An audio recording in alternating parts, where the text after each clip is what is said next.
আমি ভুল করে আমার পাখির পছন্দের খেলনা ভেঙে ফেলেছি। আমি ভেবেছিলাম খেলনাটি অনেক পুরানো হয়ে গেছে, তাই আমি খেলনা ডাস্টবিনে ফেলে দেই। কিন্তু আমি তো জানতাম না এটা আমার পাখির সবচেয়ে পছন্দের খেলনা। ছি ছি ছি ছি, এটা আমার সবচেয়ে পছন্দের খেলনা ছিল।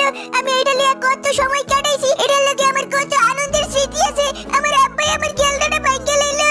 আব্বাই, তুমি আমার খেলনা ভাঙছো কে? তুমি আমার পছন্দের খেলনা ভাঙছো কে? ভাঙে আমার ডাস্টবিনে ফেলাই দিছো। তাই আমি আবারও আঠা দিয়ে এই খেলনাটা ভালো মতো জুড়ে দিলাম। তারপরে ও আবারও আগের মতো খেলতে শুরু করলো। ওকে কিউট লাগলে লাইক করো।